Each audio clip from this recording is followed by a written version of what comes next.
Welcome to the Blazing Interviews. My name is Blaize, and today we have Ash Casanova. Thank you, Ash. But thank you for coming on. So I know you run a Thursday mic at where is it again? The Dude's Brewery on Hollywood Boulevard. So tell me a little bit about like how you started that mic and what went about the process of it. Yeah, actually, it's been an ongoing kind of like show, mic hybrid for quite a few years now. It's called Writer's Block. So a common misconception with the show too is, like the typical writer's block, I can't think of anything, which would make sense for the concept of the show. It's just where audience will shout out topics, subjects, whatever, and we riff, we rant. So you will be experiencing that type of writer's block. But if you do pay attention closely, the apostrophe is actually on the outside of the S for writers. So I just like really wanted to like kind of like have like a collaboration of, various comics, writers of the sorts who are going to be going up there challenging themselves. That was like how I came up with the show. Is I felt personally that like the whole off the cuff was just something I wasn't that good at a few years back, especially being newer in comedy when I had started the show. I felt like coming from an acting background, everything felt very scripted to me. Like I felt like I was writing like my own monologue and I was just going up there on and doing like a one-man show type of thing. So I didn't feel very present, and I felt that was like a huge part of comedy and having it sound and be more conversational. So I created the show to literally pull me out of my comfort zone. Okay, that's cool. Well, how long ago did you start the show? Oh God, I should probably check on the Instagram. The Instagram actually came about probably about a year or so after the show even started, but you can go all the way back to then. It's at least 4 years old, I think. Okay, so it was before the pandemic even started. Yeah. Okay, that's interesting. So you said you're an actor beforehand. So was your first love acting? So when did that happen? I was like, did theater in college and things like that. Nice. So, and that was just like my hometown. So like nothing major at all. And I had barely done like one open mic in my hometown. Where are you originally from? Yuma, Arizona. Yuma. Oh, nice. I have family in Queen Creek. No, really? Okay. Oh, I don't lie about that. Yeah, I don't know. It's just it's like so random. I have cousins in Queen Creek, and I have some not ASU, but U of A. Where's it? Tempe. Well, there's Tempe and there's Tucson. Tucson. I have family in Tucson. That's the one. So not Tempe, but yeah. So yeah, I have family all over Arizona. Okay. The thing is, my mom has 6 brothers and sisters. My dad has 11. Oh, so wow! A lot all of us in Arizona? No. Both my parents are originally from Mexico, but my parents immigrated here. My mom when she was 4, my dad when he was 20. Oh, really? Yes. Hopefully that's not when they started hooking up. Actually, one year story, surprisingly, my mom didn't know until they got the marriage license that my dad was 10 years younger than her. What? So she was 30, he was 20. So oh she was like 31, 32, God. he was 20, 22, 21. Okay. She didn't even know. Yeah. What I hate, like I say, my stand-up, he's a smart man, not a good man. Smart man, not a good man. So they met at the gym. So since my parents have been married, guess what my father has? What? A gym membership. Guess what my mom never had? What? A gym membership. Oh my God. Smart man, not a good man. Smart man, not a good man.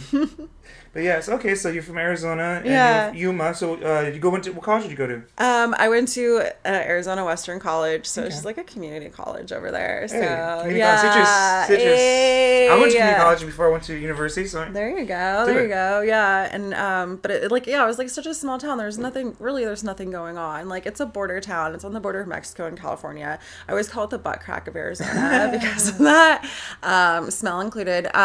No, so I like my first little taste of stand-up was in Arizona. It was in my hometown. Like literally found a flyer the day of and like it was happening like you said, right fuck it? like yeah well I was like kind of like talking about it. I guess I was like manifesting it. I don't know. And who I was with at the time picked up this flyer and they're like, dude, this mic is going on right now. Let's go. And I was like you've been talking about it. So I was like on the way over to the mic, I just flipped over the flyer and just like wrote my first 3-minute set. And, do you remember what it was about? I think I actually still use one of the jokes. That's good. Yeah, because it was like a joke I'd like randomly done since I was like, like a teenager, just like about my life kind of thing. So I think I did one of I think I found the paper not that long ago, actually. Oh, nice. Yeah, it was super random. Not like it's good, but it's not supposed to be good. It's kind of like yeah. when you make it famous, you can sell that for 10 G's. Right? Who knows? You gotta keep it nice and premium and stuff. Just put it in the back of a folder. It couldn't have been too good though, because the place ended up closing down soon after. Do you remember what it was called? No, not at all. Yeah, I don't remember. How long ago was this? This was in 2013. Yeah, and it was like 2013, maybe even a little bit before that. That's just when I moved. Like I had like a trippy ass dream that I was meant to move somewhere, and and then I kind of like a few months later, I found a job in LA and fucking. Like, I had a job before I even had an apartment or, like, a place, like, I wasn't even living out there yet. And I was like, fuck it. Like, I want to make sure my ducks are in a row as much as I could be. Yeah. You're never planned, right? Like, just so you know, nothing's ever going to be perfect. You just got to fucking go. Like, find the perfection in imperfection. Find the perfection in imperfection. Yeah. There you go. Yeah. All right. So that was in 2013. You moved in 2013 as well? Yes. So you moved in 2013. Ale, what was your job then? I was an events coordinator. So I was like hosting events, and so it was actually really great intro job to LA because I was going all over different venues, and it was really weird because it was for high schools specifically, but like some of these guys had like mad budgets. High schools, especially like the nice California high schools. Yeah, not that I was getting those clients, but still. No. Now these high school. I mean, my senior year of prom, we had our prom dance at the Aquarium of the Pacific. So that's where we had. That was pretty fun. We had like 4 different DJ booths. There's inside. There's an outside. Yeah. Part of the aquarium was like we could use. It was like. I was like $200 a ticket though. Well, fuck it. It was nice. yeah, exactly. So like we were doing like those type of events, and like some of these venues were like bananas, but like I had to like drive everywhere. Like literally like white knuckling it on the roads for like 4 months straight, like trying to beat these clients like venues. I was freaking out because like my town, like we had one highway, and that was just to get through our city. Like we were a gas station to most people, like so like I was not used to any of that. So it was a really, really abrupt introduction to Los Angeles. What was it like your first time driving in Los Angeles? Like, how did you feel? Everyone driving, speeding? I was scared shitless. Like, and I don't get scared by much. And like when I get scared, like I like get like really like calm and like hyper focused. So I probably looked like a serial killer on the road. like literally like white knuckling dude. Like fucking try to like if I would have gotten in an accident, that steering wheel would have came with me. Like there's no way. It was insane. But now you driving with your knees and shit. I'm a professional. One of my best friends calls me Peach because of my driving. I will beat you. I've had people tell me that one person asked like, "Blaize, are you a professional driver?" I said no. She's like, "You drive so carelessly." I call it driving with enthusiasm.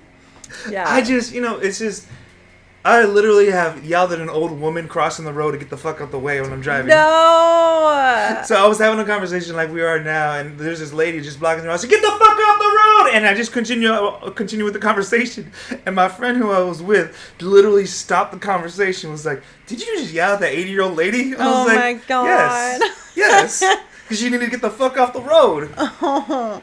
I mean, she's old enough. She should have known. I don't give a fuck.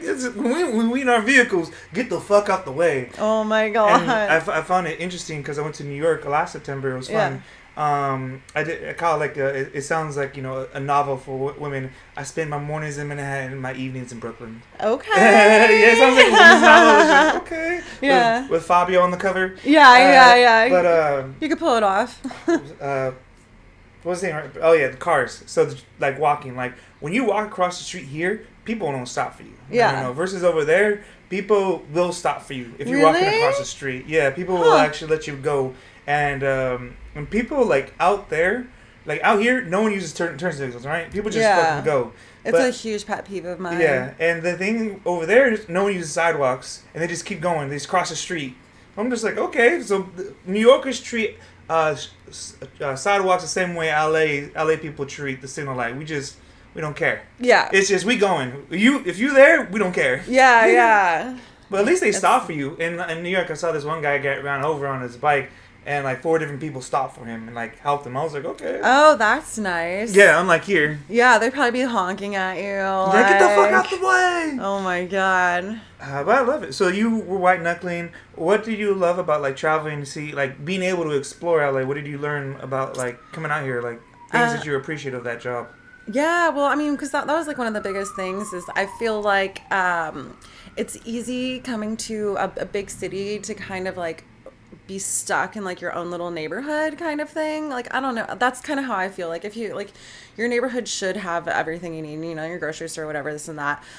So sometimes people are like, you've talked to people, 20 minutes of a drive is just like, oh, like, why do I have to go here? You know? So people tend to be like stuck in their own little bubble. Yeah. And like, cause going anywhere in LA is going to be like 45 minutes. Yes. Like I'm so lucky. You're actually like surprisingly pretty close to me, nice. Like for LA wise, you know? Yeah. Well, NoHo is actually pretty good. It's not too, it's pretty fast cause my roommate, he actually used to be a Uber Lyft driver for a while. And so when we're moving in together, he's like, we're moving in the valley. Yeah. If we're gonna do anything, it's gonna get us there quicker because he was like, what you do is you just drive east and west of it, and then you drive over the mountains. Yeah. Sure, the mountains are gonna be shitty, but it's easy to get to like again to Fourth Wall from here, cafe. Like I just like go over the mountain, like over Laurel Canyon instead of. It's the same time frame, but instead it's a better view. yeah. That's so nice because I'm in Hollywood and like. Sometimes getting right out of that little tiny fucking corner, like by the bowl, it's you're literally Satan's asshole. Like it's so bad. Like, yeah, I hate the whole way it's designed. The way they design the roads here is they're horribly designed. There's actually the way like Hollywood doesn't have any freeways is all because of the NIMBYs who didn't want a freeway in their town. So that's what makes it so hard. What's your dog's name? Lucy. You remember Lucy? I don't know. Oh yeah, because you brought her to the show. Mm-hmm. I didn't recognize you naked. Mm-hmm. She comes to me almost every show I can go.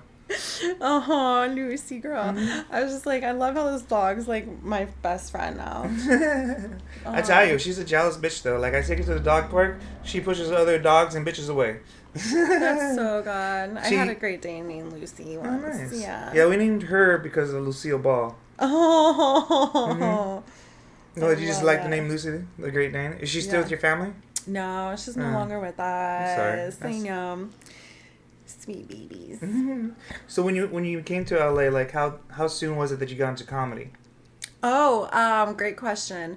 'Cause I totally forgot comedy was a thing. Like I was doing like auditions and stuff. Like I was like coming off of, doing theater. Mm-hmm. So I was like, I was a lot more focused on like the whole acting aspect of it. And I was doing like improv. I was like part of like an improv troupe, a couple of different ones, and bugging people with that.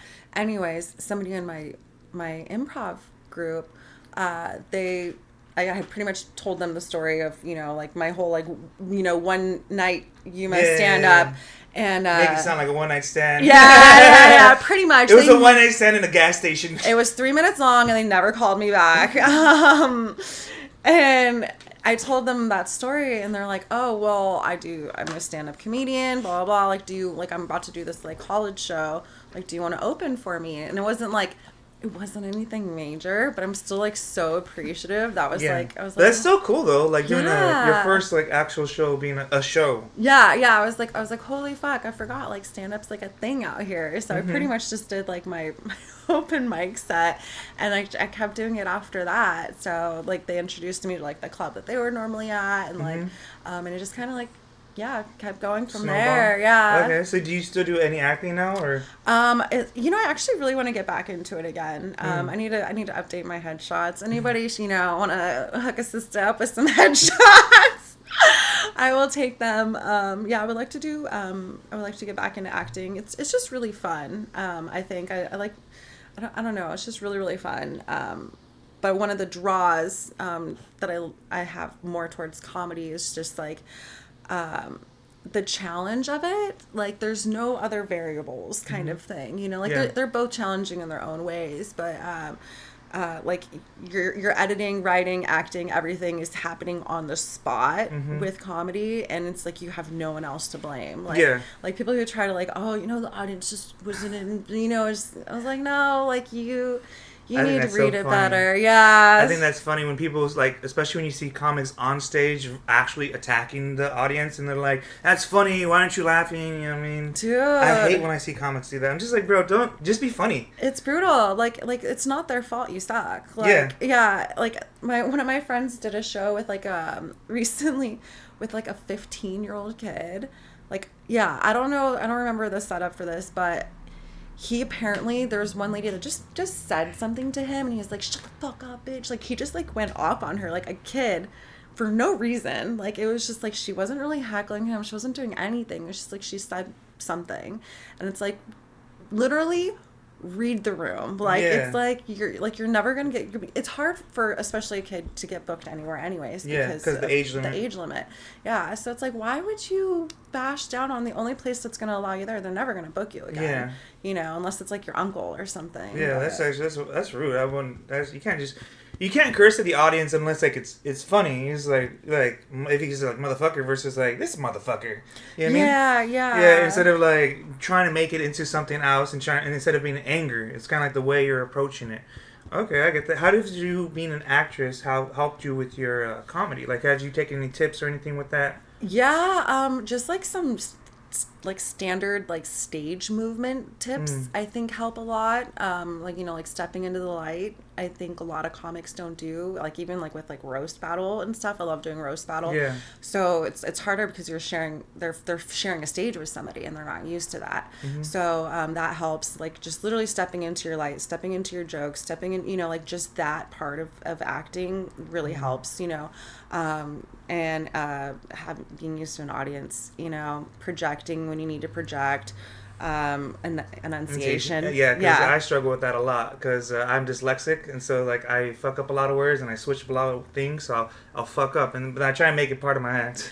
I can teach you a really, really easy trick to help with enunciation. It's called corking it. So it's like an old school theater trick. Like, I wonder why they call it corking it. Yeah. Shut the fuck up. No, it's like you literally just get like a wine bottle cork and kind of place it like at the tip of your teeth and just speak, like try to say words, and it's gonna force your mouth to like work harder in creating these words. And when you take the cork out, you're just gonna sound like a fucking amazing. Yeah, it's gonna be like liquid gold. Yeah. I need a wine bottle now. Yeah, I'm more of a whiskey man. Yeah, just do it for the cork, you know. That's why I have so many bottles at home. Lots of practicing. I just do it because I need it for practice. You know, the other one I was just biting a little too hard or baiting into it. Yeah. You never slur. That's why. No. I slur my words all the time. No. I'm horrible at it. Okay, so the pronunciation, that's always good. And stepping into the light, because I do see that a lot of comics, especially younger comics, they'll say something and then they'll retreat. Yeah, or I've seen people like bouncing against the back wall, or like, you know, it's just like, dude, like, you know, step in there, make eye contact, like, you know, like this is like, and that was actually even something too that like if you're nervous or whatever, if you physically can't see somebody, which happens a lot, like when the stage lights are too bright. Yeah, fucking literally just burning my eye hole. Yeah. Like new comics, first of all, will be like, "Oh, it's so bright up here." It's like we know it is, but they don't need to know that every single time. You know what I mean? It's like just either find somebody you can see, or like know where somebody's kind of is, and just like have like pinpoint that person for like a punchline or something. It'll just help everything land so much harder. Just having that little connection with people. Same with like not reading your jokes, like, you know what I mean? Like it's just like having my memorization for jokes and scripts and things like that is just like leagues beyond a lot of people that are just straight comedians, I would think. So it's easier for me to like write a new joke or write a joke on the fly and like go up like in between, like when I do a lot of hosting and things like that. It's like, okay, I can like remember this and that and like hopefully remember their name and then do that. You know what I mean? Like so I think that helped a lot too. I'll say this, like I've hosted before, and the only time I really needed the paper is because I forget how to say people's names. So yeah, that's important though. Yeah, if it's between trying to look like savvy for 30 seconds for a show that doesn't really, you know what I mean, or fucking up somebody's name, which is like way more bring a paper up then. Yeah, like if you bring a napkin, something. Yeah, like especially if it has like the pronunciation. Yes, yeah. Yeah, I've done that where it's like, how do you say it? And I'll spell it out like how I heard it, because I'm I'm more audible, so I have to like hear it and then I'll just write it the way I'm horrible. I make words up all the time. Yeah. Okay, so then because especially when you're an actress, you have to memorize everything. So that definitely does help. What other things have you felt like, how has comedy actually even helped you with your acting now? Well, I think improv really plays big into both of them. Mm-hmm. But as far as like comedy back into acting, timing. I think timing is a big thing. Just allowing the pacing for.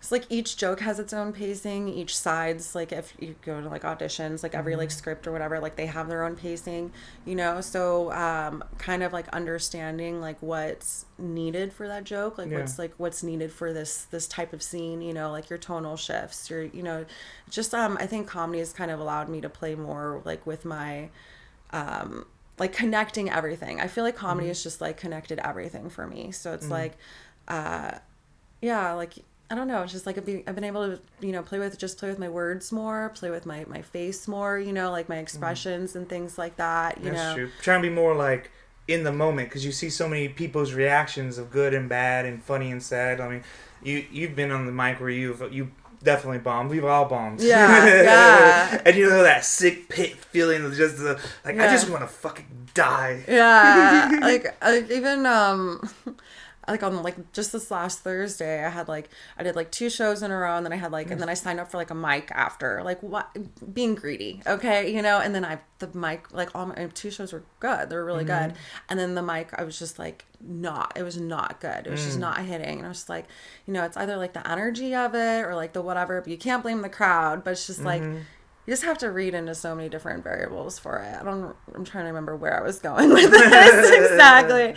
But it's like, it happens, like, but it's like being in the moment. Like literally I ended the set, I was like, well, we've all had enough of this. Like, like I'm done for the night. Yeah, like, it's like whatever. Like when you feel like you're bombing, do you feel like there's 2 ways I feel like. Either you stick to the script, or B, you say, fuck, I'm doing bad, huh? And you break the fourth wall with the audience and you tell them that you... Do that. Do that more? I think so. Because that's what I've, like, recognized, like, my beginning stages of comedy was, like, it felt very scripted.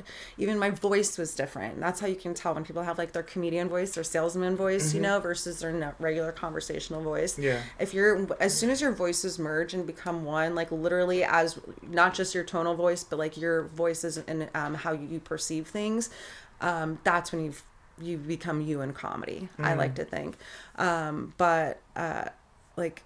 Wait. What was I gonna say? I've been smoking, guys. I'm stoned. Don't worry, I smoked a little bit before. Yeah. You were about bombing, about like breaking that fourth wall and diving into the crowd. Yeah, because if you just sit there and like go through like your script, people are like, it's weird. It's weird. Like people are like. You have to address the elephant in the room. You have to be present.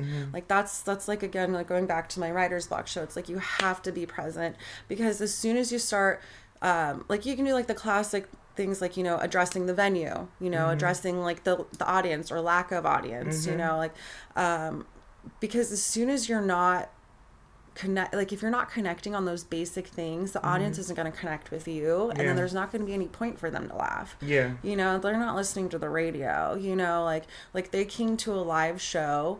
You need to do something that you can't do in any other type of art, you know what I mean? Like you have to connect with them, you have to give them a live show. One thing one of my other guests said, Phil Will, he said, I lost the crowd, and the way that I lost the crowd is I was talking at them, not to them. Yeah. And I feel like what you're saying there is that kind of like not talking at the crowd, but like engaging with them, being a person, connecting with them. That is hard for a lot of people to do.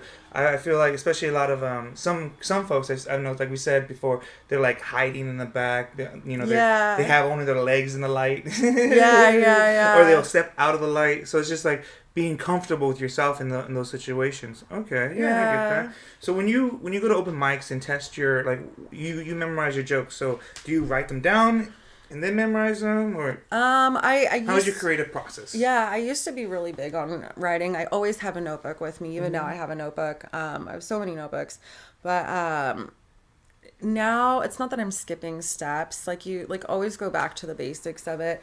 But if I feel the urge to write down like a premise or something, then I'll write that down, and then I can enhance it later. You know, like take different like you know like probes to that.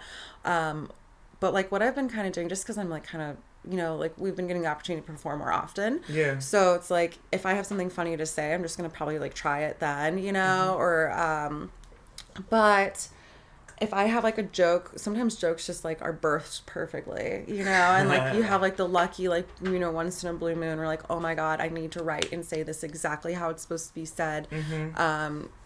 But when that doesn't happen, I feel like, I don't know, like for me, writing, I can't be like one of those people who are like, all right, this is my writing time. Like, I'm just going to sit down and I'm going to write. Like to me, that's putting it in like a work mode bubble, you know what I mean? And to me, writing and creating is very enjoyable.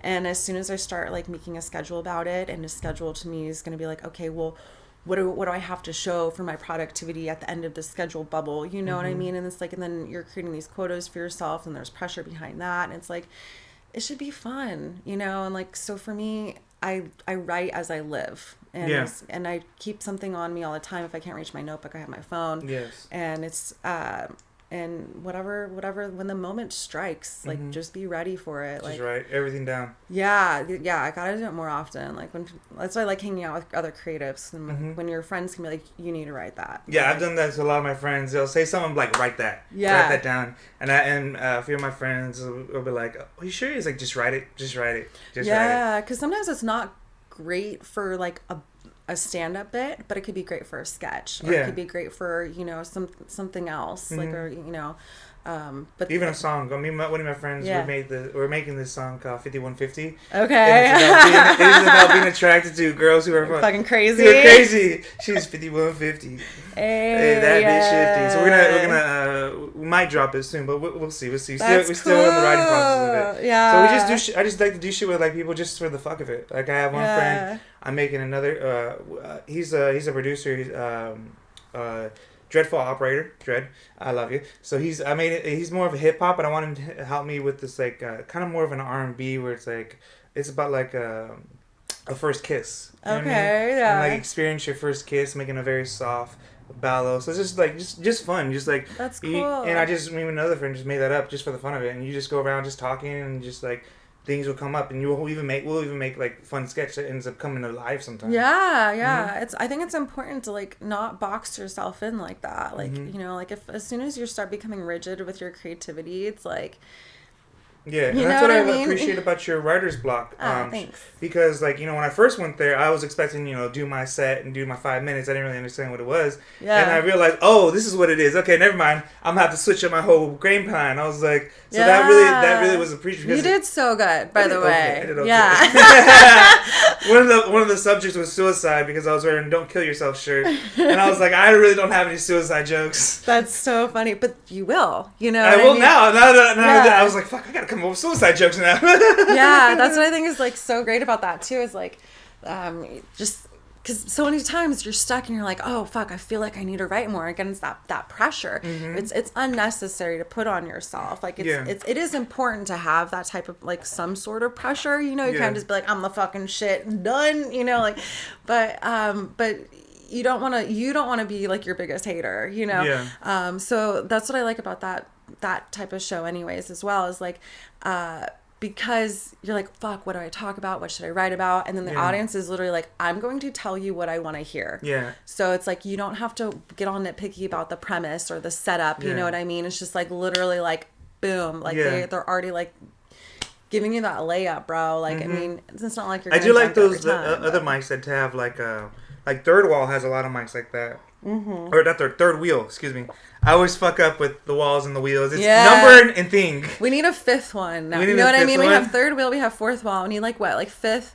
Oh, it could be Fifth Element. First thing that came to my mind was Fifth Avenue. Okay, but that's too New York. Yeah. I will say that it's really, really New York, and it's funny every time you talk about New York, everyone's like, New York's where you go to learn and do something good, and LA's where you go to make it big. Really? That's what I've been told. I thought it was like the other way around, kind of. No, it's like LA's where you go to like cut your teeth, or no, New York's where you go cut your teeth, and then LA's where you make it big. That's what. I could see that then. Yeah. Because like the difference between mics out there and here, out there is like they're in a row. You know what I mean? Yeah, like, it's here, nice. there. I've been to New York, like I said. I was spending my mornings in Manhattan and my evenings in Brooklyn there. Like, I was going mic to mic to mic. I went to like 4 different mics in a night. The difference is, they were like within 10 minutes of walking distance. Versus I want to go, yeah. There's like, it's another 20-minute drive. You got to 5 minutes for parking. Yeah, the parking shit. That's why I want to go. I want to go to New York. Like, the reason why I chose LA too is because Arizona, like, it's close. It's like, 4.5 hours away, depending on how you drive. When you drive like Peach, it's 3. When you drive like Peach, it's 3. Yeah, don't check my license. Okay. Don't check my registrations. Yeah. They'll get you. But I do want to go to New York because, like here, like in LA, you don't really make money unless you already have your name. So it's like I feel like you can build your name here, and then you go on the road, and then you make money, and then you come back, and then you hopefully make money. Like, have you done like shows or mics outside of LA? Yeah, nothing too far. I've been to like the Bay Area. I do shows in San Diego, like things like that. Like, and then all the other outskirts, fucking, all Lancaster, all of those. The thing that's so funny is like each mic in each area is so different. Like I would say West Hollywood versus East LA, completely different crowd. Oh yeah. Like a very West Hollywood, you can't say a lot of gay jokes per se, or you can't say LGBT jokes. You can't say there's like the PG safe kind of vibes. Whereas you go to West LA, they don't give a fuck. That's actually it is a really good point how diverse we can be within like the 45-minute drive from each other, because like California can. Like people think we're super liberal, but it's like we're really not. Like if you go to Bakersfield, or if you go to like the other like outer Orange County, it's so much more conservative. Very. So it's like you have like Trump everywhere, dude. Yeah. So you have like your Midwest represented. Yeah. You have your Southerners represented. Mm-hmm. You have your New Yorkers, your Easters, in the East LA or the downtown areas, and then you have like your West Coast is like a lot or more like chillax, like more California real or WeHo, of course, so it's like if you chew and you travel and if your bits work in each of those areas, then you're ready. Like you're ready for the road. That's the difference between LA is like, it's so far to go to each show and go here and go there, but once you leave, you're in a completely different fucking county. Yeah. You know what I mean? Because like I always say people don't understand how Southern California is until they go to Orange County. Yeah. Fucking for real. So what was your experience like going to the outer parts of California, not just in the big city out here? Well, I know, but it's interesting because LA crowds, I feel like there's a hidden agenda kind of thing. Here's what I mean. LA crowds, people in Los Angeles, they're other comedians, they're other actors, they're other writers, they're other things like that. So entertainers. It's like they're other entertainers. They're in the industry. So they're coming to a comedy show, not necessarily there all the time to enjoy the comedy show. They're there to network. They're there to go up themselves. They're there to they're there to straight up judge. They're there to book. They're there to do all these different things. Yeah. So it's like it's hard to find a real crowd in LA. I feel. Well, you know what? Now that you say that actually brings up a very good point. I never thought of it that way, like a real crowd. People go in there just to go there and have fun. Like even when you do shows, like I feel like at the Fourth Wall there's a lot of people who are also there to support their fellow comedians. Even like Tao's like that. Yeah. But like the bigger clubs, they get away with that a lot more because they're more famous and people go there for it. Like like Laugh Factory, like Ice House. Those are like the 2-3 places out of like the 100 venues in LA. But yeah, so kind of getting back to what you were saying. Sorry if I cut you off. No, you're fine. Oh yeah, but the further you get away from that, like the epicenter, the more realness you have. Like the bigger the crowds, the more people are hungry for a good show and a real show instead of being just like oversaturated. Yeah. Yeah. Okay, that's interesting. Yeah. So what about like when you think of stuff in the future, where are places that you would want to perform it? Like where would you want to travel? Obviously Arizona. Yeah. Have you ever traveled to Arizona and performed there? You should. I mean, I actually produced a show on bass out there. Okay. Yeah, once upon a time. It was actually a really good show. It was called At Ease Comedy. On the Marine base, and it was really, really fun. That's a cute name. Thank you. I should bring it back. Any base that wants to do some comedy. You can do that. They will definitely love that. I mean, there's a lot of them. You can go down to San Diego, like when I was in Hawaii. Pendleton, yeah. There's a small community scene out there, but it's starting to grow a lot more. I remember they finally got like an actual stand-up spot. Yeah. Stand-up Honolulu. I haven't been there yet. Yeah. But I've seen videos of it, and I know of it. So if I ever do go back to Hawaii, I have to go there. Yeah, 100%. Yeah, I'm supposed to be going to Hawaii soon. My little brother just had a baby out there. Congratulations. Yeah, so cute. So definitely, Hawaii. Anywhere I can actually get shows and also travel and visit. That's gonna be number one. Jose Dynamite. When you go to Hawaii, hit up Jose Dynamite. Okay. He books a lot of the shows out there. All right. And then the Comedy U out there too. So they have okay. The Comedy U. If you really want to get on the shows, hit them up. They'll be more than welcome to put you up. Hell yeah! So Thanks, anyone else out there, hit up Jose Dynamite. It's Jose Dynamite on Instagram, I think. I don't remember. Hell yeah! I haven't talked to him in a while, but yeah, he's a cool guy. He's fun. He's run Hawaii for a while though. He's doing That's this good. and that since I'll remember since 2015ish. Kind of. That's crazy. And then there's also Erica Swanson, I think is her last name. She does more of the female stuff. So she does the female comedy out there. Okay. She does the female shows out there. So those two are, I think it's Swanson is her last name. I don't remember. I know it's Erica S. I don't remember the whole thing. But yeah. So she's actually cool. So yeah, there's I'm gonna get I want to make some contacts then. Yeah. Definitely want to perform in New York and then anywhere in between. I want to go on tour. Yeah.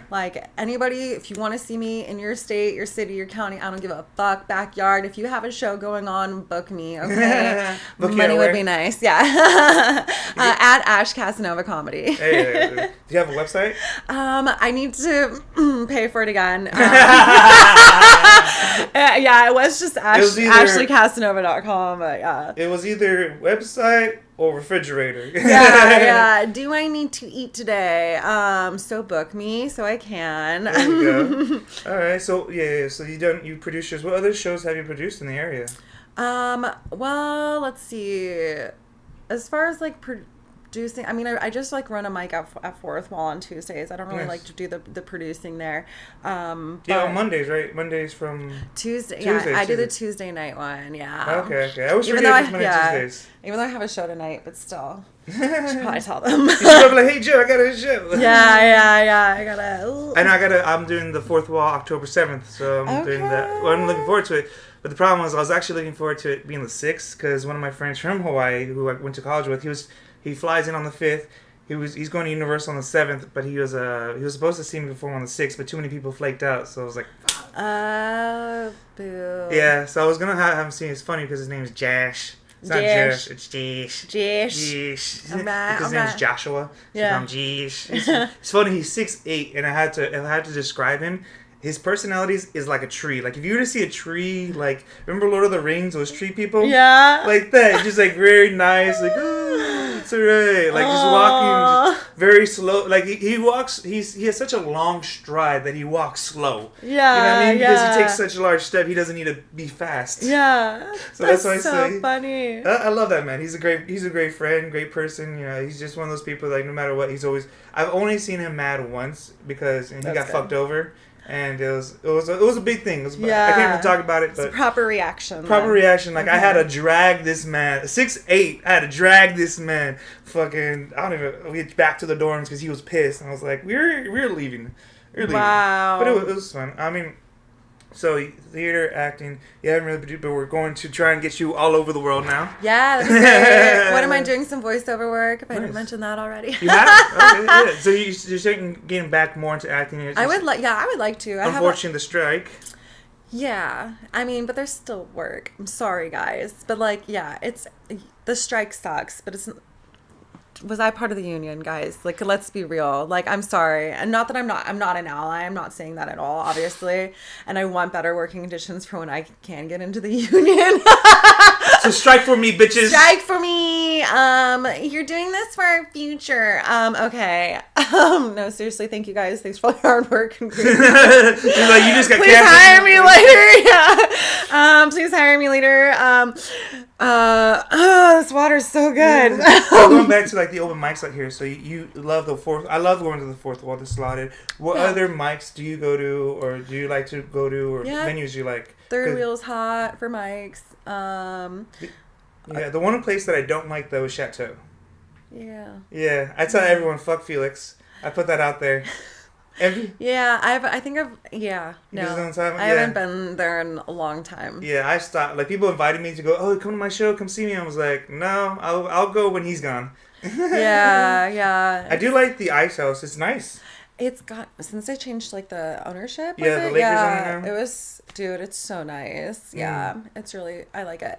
They have like this, if there's other fellow female comedians watching, they host a monthly comedy brunch for chick comedians and writers and stuff. So hit up Gutierrez for that. I ain't gonna lie. Super cute. I ain't gonna lie. Every time I see the fucking the Snap stories from y'all, the Instagram stories, yeah, I'm like, these bitches are drunk as fuck. Bro, I just love how they're like, girl power empowerment, and they're just like twerking. Yeah, and I'm just like, oh my god. I'm like, these bitches are drunk as fuck. Yeah. Like, all y'all is like, there's the Lyric Hyperion. If you've ever been, they had they used to have the Sunday brunch, a drag brunch. Okay. It was free pour mimosas. Yeah. Oh my god, I would just sit there like. Yeah. My girlfriend at the time, she was really into drag shows, so she dragged me to all the drag shows. She'd drag you. So I've been to, surprisingly, I've been to a lot more drag shows than I ever thought I'd be. They're fun. They're good. Yeah. I like one time we went for Russell Navarrete, fellow comic. His birthday, we ended up going to a bar that ended up having drag bingo. So how does that work? Like, it's like bingo but drag. So like if you see somebody that like still has a mustache, then you're like check or No, it's a regular bingo. Well, how? Just so it's just ran by a drag queen. Really? Oh, that could be more fun. Yeah. So at the end of it, all the guys had to stand up and twerk. Oh, well, that makes sense. Yeah. So we had me and some other guys that had to stand up. We all had to twerk. Yeah, that's great. Because I mean, like throughout, like the balls are dropping, then at the end, all the balls drop. Yeah, but she was—I forget her name, but it was a fun event. It was interesting. She was like 6'4" or some shit. I was wow. Like, I remember the first time I went to a drag show was actually RuPaul's drag show. That was your first one? I didn't know what it was. Lucky? What? What it was funny as shit because my friend, she's been gay pretty much since I've known her, all since her whole life basically. Well, that's how it works. Yeah, but I'm just saying, people was like, she's always been gay. So she's like, when I get back home for the summer from Hawaii, and she's like, let's go to the club, let's go to the club, let's go to the club. I'm like, bet, let's go, And when you're waiting in line, you know how you do that little, all right, and I'm doing that, and I see like butterfly wings, a little fairy over there, pun intended. Yeah. There's a lot of fairies. Yeah, a lot of fairies and like a fox over there. I'm okay. Like, okay. Just don't look where the tail comes from. I knew where it was coming from. I knew where the fuck that shit was coming from. So I leaned over to her and I was like, is this a gay bar? And she's like, yeah. I was like, why didn't you tell me? She's like, I didn't think you'd want to come. I was like, bitch, I would have came. I just wanted some heads up. If I was getting some head, I'd go and have to give some head. Yeah. I would have brought my glitter. Bitch, I would have wear a better shirt so that way I get free drinks. Right? That's how it works. Everyone's like, my cousins are like, Blaize, you get free drinks? I was like, yeah, when you go to the gay bars. 100%. I was like, I tell them I'm not gay, but it don't mean I don't have fun. Yeah. I mean, you might get more if you look super straight. So like, I'm gonna turn him. The gays, they love to turn. They love to fetch a virgin. You know what I mean? They love the virgins. Like my one of my the friend who took me to the club. Every time she's like, I'm never gonna be with a girl who's never been with a girl before. I'm never gonna be with a girl who's never been with a girl before. Every fucking girl, she's never been with a girl before. Yeah. I'm just like, bitch, you keep saying the same. So it's like funny. See, that should be the bingo. You know what I mean? Like, I had a point with that story. Oh yeah, the gay bingo, and then the RuPaul. So we go there, and these girls were all performing to be on the show. So I didn't know who they were or what this was. And this is I think 314 or something like that. So it was like a big audition? It was a big audition. Like, it was crazy. Like, there's people sitting downstairs, people upstairs. And, like, they were singing and dancing. One of them, in heels, she jumps up, does a full splits. Yeah. Lands that shit. Yeah. The entire audience went, ooh. She stands up, slides up on her heels, keeps singing and dancing. We went from ooh to oh! Dude, everyone stood up. Fucking nuts. Everyone stood up, and I was like, bro. Like, I was freaking the fuck out. Like, you know what I mean? When you see some shit, like, you're just like, what the fuck? Like, have you ever walked in heels? No, I haven't. They're not made for any human. Like, the fact that, like, some of these, like, queens can, like, literally, like, they put any woman to shame. Like, like for real. I know. Like, I've seen some of these strippers, man. Bro, like, heels suck. Like, they hurt so bad. And I used to be, like, a heel girl.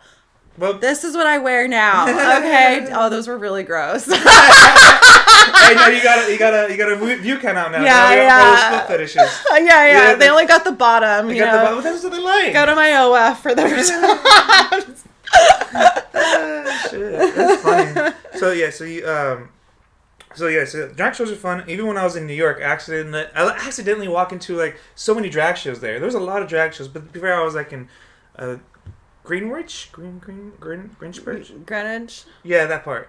I didn't realize it was like pretty much like the West Hollywood area. Yeah, it's so fun. Yeah, I didn't know that, and I was like, oh, okay, because it was actually funny. Jules Velasquez, I asked her for like a list or like some suggestion for open mics because she's from the Bronx, and she's like, oh, I don't really know anymore, but here's a homegirls. Everyone who knows Jules knows that she's a lesbian, right? It's part of her skit. And the person she gave me the list to I didn't know at the time, was a lesbian, you know what I mean? So she sends me she sends me a list, right? Yeah. And I was like, all right, cool. And I check them out. I didn't really read it. I just like looked at the time and description and the directions. I didn't really read what kind of mic they were. Yeah. So I just went to the ones that were just convenient to me. So I go to the first one on the list, right? And it's a gay bar. So I'm like, all right, fuck, I got my gay material. Yeah. And then I was like, all right, that's fun. So then I went to the next mic on the list. And I wasn't even gay mic. So I was like... I was like, well, I'm going to do a whole bunch of gay material tonight. That is so funny.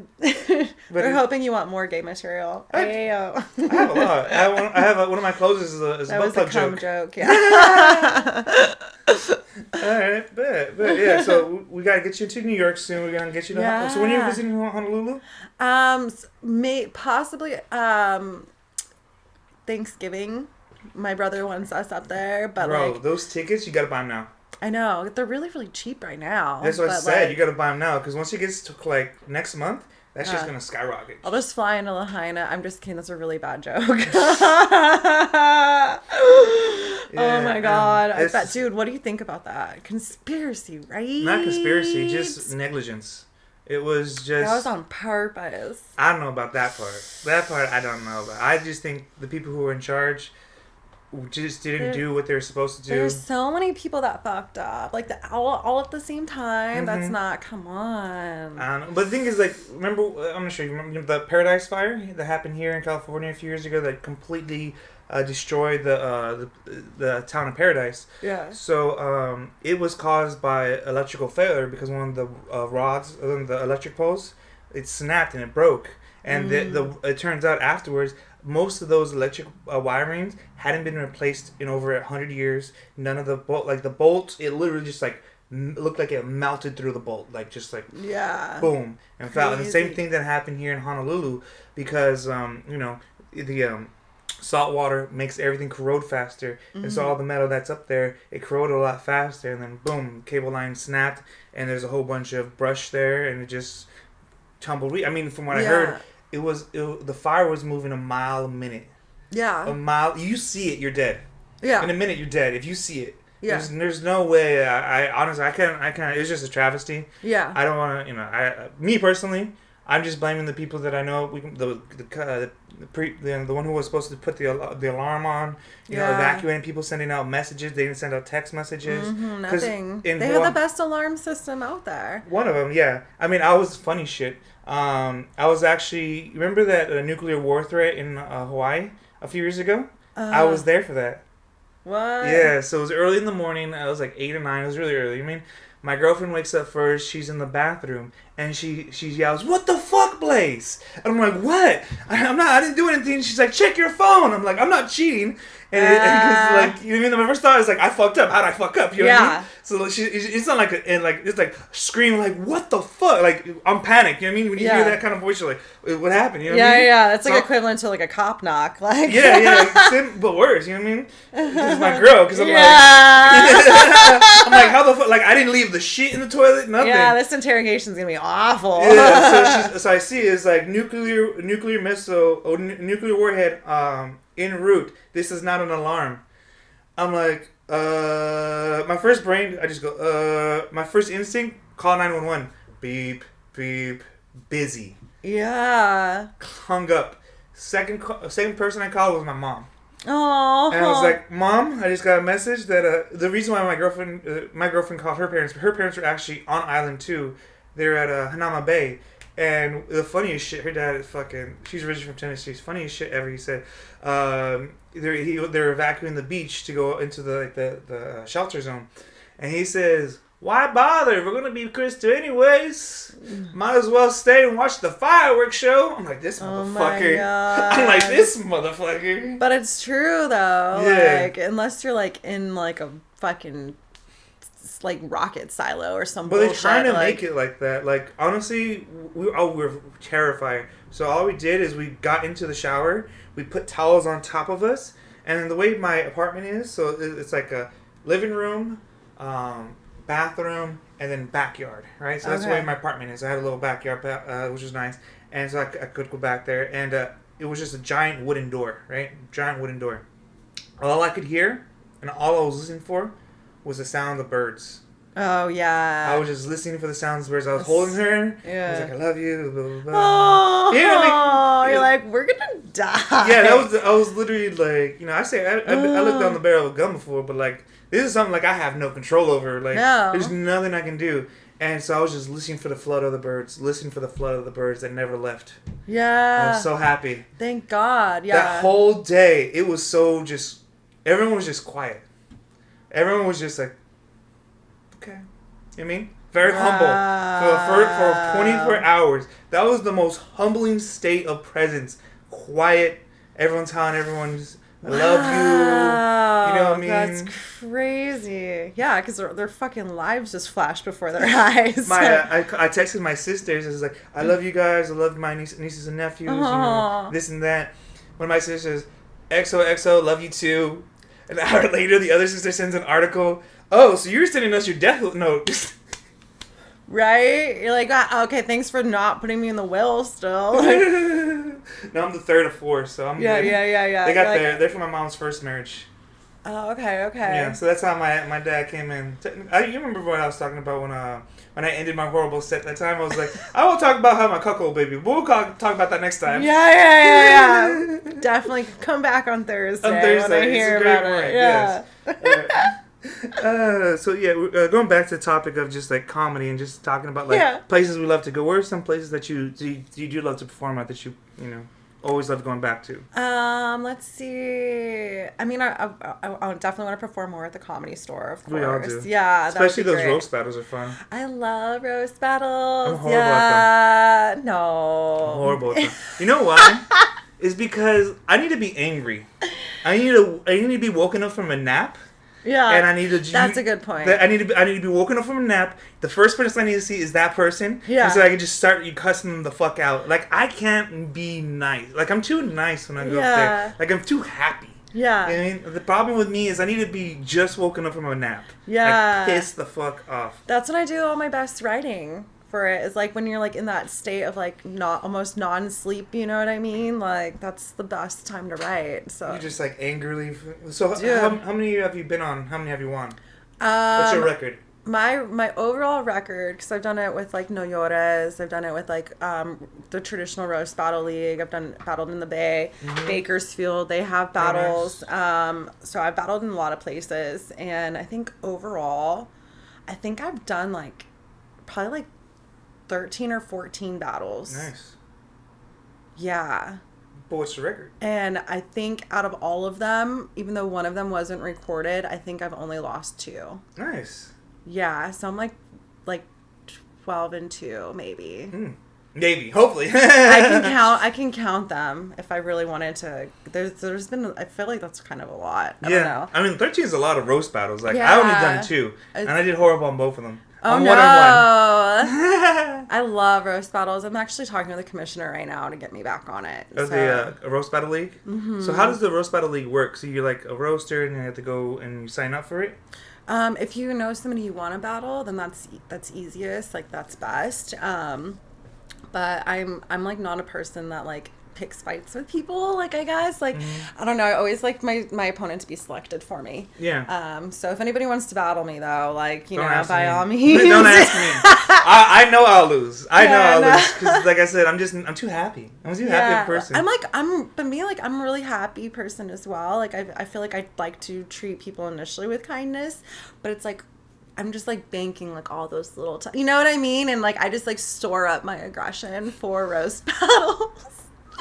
Yeah. So I feel like though with the roast battles, it feels too much like comics trying to be rappers. Yeah. Because it gives me this whole 8 Mile shit. Like, you know what I mean? Like, I like it. I love watching them. I can't be a part of it because I'm not a good rapper. I mean, and I feel like that's what half of it is, like being able to rap as your own jokes. Well, I mean, there's definitely a rhythm to it. But there's so many like rules too. Like there's like when you look at like the principles of like basic joke writing, then the principles of like basic roast joke writing, you know, it's like there are key differences, but the formula still exists, you know what I mean? And like when I started roast battling, I was like a fucking nerd about it. Like I studied for years before I started doing roast battles, and that's why it was really hard to beat me. And the only people that beat me was Barry Badeau, who's insane, and that was like, and it wasn't even like I wish it was recorded because it was a really good battle. We went into overtime. Oh, nice. And Kelsey Lane, who was she was just reigning champ at fucking roast battles at the Comedy Store. So those are the only people that have beat me. So like I think studying it and actually like having respect for the sport, as Pat would put it, it is a sport. It is a sport. So it's like I come prepared, I come ready, I study my opponent, whether they give me information or not. Like I'm going to come in hot. Like but it's having a respect for it too. Some of these newer battlers fucking are not good. Like no, it's like your shoes, your shirt, you know what I mean? They don't get it. It's like they're talking about like their clothing and shit. And it's like it is harder, like, you know what I mean? Because like when you roast somebody, it's like, especially when you roast like someone you know, it's easier to roast someone you know because you know more about them. I feel like I'm too nice when I know them. Like that's when I'm too nice, is when I know them. That's why I like my opponent being selected for me. I'm like, I don't fucking know you. Like I don't care if I hurt your feelings or like, you know what I mean? Like, you know, I don't care. But if I know you, if you're my friend, then I'm like, oh, I can't say that. You know, like I can't talk about her ex-boyfriend. Yeah, I can't be mean like that. But yeah, the like literally like some of the latest roast battles I've seen, as far as like the first battle is typically not the best one when you know they're the newest ones. Because they're the newest ones. It's a virgin suicide. I like some of these kids. I'm like, do you know you can write beforehand, right? Yeah. Like fucking write a joke, one joke. Just formulate it. Some like please, like we don't just need to hear set up. Yeah. Like, there's no punchlines. Like, Yeah. there's no, or they're too aggressive. Like people don't understand the rhythm and the dance, the tiptoeing of the line of roast battles. What are some advice that you'd give a virgin roaster? Ooh. Don't be a pussy. No, I'm just kidding. Yeah, hey man, don't be a fucking puss. Yeah, with virgin roast battles, so you study your opponent. I know some people just straight up don't like giving out information, like digits won't give out information. I battled this one guy who never gave me information either. But that doesn't mean that information doesn't exist about them. Oh yeah, so you ask around. Yeah, well, asking around is up, or like it sucks, especially if they're a shitty comic. I watch everything they have. I study these people. I break them the fuck down. Like it's like like literally anything that they say in their sets, I feel is free game. So like suddenly that's truth to me. Mm-hmm. That's truth in the comedy, like this comedy universe. And yeah, in this joke world, this is now truth. I'm like, okay, your brother has AIDS now. You know what I mean? Like just like shit like I that. felt like I heard you say that before. Yeah, exactly. Like so it's like so I mine information and just don't be like too hard. I'm a big pun girl. So it's like you can say some really fucked up shit, but if it's in the guise of like fun wordplay, like then that's going to land. Watch your tone, you know what I mean? If you sound too aggressive, then it's gonna come off aggressive. Like if you know what you look like and come off as, then you need to find a way to be likable. So it's like likability is a major factor. Like that's why when I go on stage, every time I go on stage for roast battle specifically, I'm doing the double fucking hands. Like I'm in a goddamn parade. I don't care. I'm making eye contact with people. I'm smiling. Like, and it's like, and then be present. Because like people will have rebuttals that are well-written rebuttals, but you can tell they were written before. It's like, you know, some of these are great seasoned roast battlers, and I think Paige Wesley, she's a goddess. I love and respect her in the battling world, but it is very evident when she writes rebuttals. It's like, yeah, I'm fat, but it's like nobody said you were fat. You know what I mean? Like those exact words. Yeah. You know what I mean? It's like yeah, like it's kind of insinuated or like, but it's like if you have, and obviously she's a brilliant roast battler, but she's just an example that's coming to mind. When your rebuttals aren't as in the moment and you can tell, it's just like the setups, everything are already there for it. If you can just like add like one little twist to it or whatever, it's like rebuttals can win the yes, the game I've seen roast battles won by rebuttals, not by not by the jokes. Yeah, the rebuttals. Especially if you come up with one on the fly, you're set, and that's what I do feel like I'm lacking on is like the quick wittedness. Yeah. Because there's a lot of times I'll think of something, but I don't know how to say it. I'm like, fuck, how do I say that? Yeah. That's like, that's why I think like improv really helped me with that. Cause it's just like the Rolodex of like words. It's like, okay, well this like, and that's like the English language is really helpful with too, because one word means so many things sometimes. So it's like, it's really easy to kind of have like a quick little like twist or innuendos. Like, yeah. Like, that's what I think is helpful. But yeah, just fucking be in the moment. That's like one of my biggest tips for that. Stepping into life, step into your jokes. Like, yeah, I being in the moment will help you so many ways. Like I remember this one battle, one of my opponents tried doing like an ass eating joke. Like so original. Yeah, which like literally like came like there's no truth basis for that, which is also an argument with roast battles. Like, does everything have to have a truth behind it? But he was like Ashley eats ass. And it was just like a pause, and his pause was just long enough for me to be like, woo! And it was just like high-fiving the crowd. Like they went fucking nuts. Like they were just like, and because you could feel the energy for it was just like waiting for something big, and they weren't really like taking it like it's a bad, like it was just like, it's not a bad thing anymore. You have to read the crowd. So it's like they're trying to insult me, but because it wasn't really like hitting like that, milk it. Yeah. If you can yes and your opponent's joke, like that's an improv thing. Like, you know, you take the truth that's now been said, and then you accept it and you add on to it. Yeah. So it's just like fuck yeah, I munch ass. Like boom, like everybody loved me at that moment. Like and that's where your likability comes in. You know, good joke would have been is like, yeah, when you lose, I still won't eat yours. Oh God, no. I'm not one of those ass eaters. I'm just not one of those things. I've only done it twice. It was right after she got out of the shower or while she was in the shower.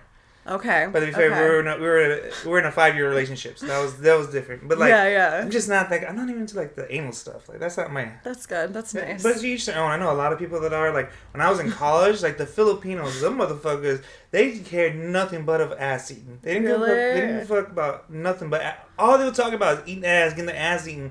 Like I've never been around. Like it wasn't until I got around the Filipinos in college. Like those motherfuckers eat ass like motherfuckers. Oh my god. Well, have you had their food? I'm just kidding. Spicy.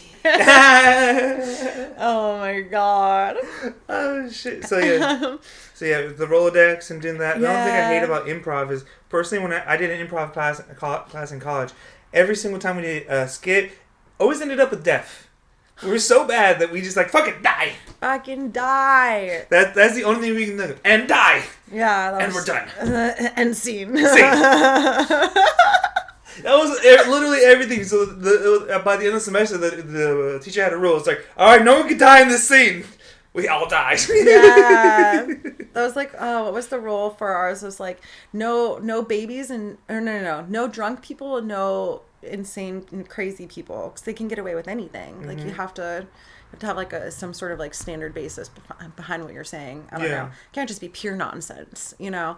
But yeah, that's where I think, going back to roast battles, I don't know, the truth element behind it, you know, like I've seen some battlers like get upset on stage, because like that's not true. What they're saying is not true. Yeah. And it's like, whether it's true or not, first of all, it's a live show. Yeah. Like you need to fucking just pull up your britches, play along. Don't be a puss. Like you know, like go with the energy of the show. It's like maybe this isn't where you expected to go, mm-hmm. because they're not taking the information, the 5 bullet points you gave about them, and now you don't have these clean rebuttals that you try to chess play into. Mm-hmm. You know what I mean? Because it shows. It's like fucking. Kind of like you tried to prepare to win, but you lost. Yeah, it's because you're missing the whole point of it. It's like, yes, roast battle is a joke writing showcase. That's what I love and respect about it. That's why I fell in love with it.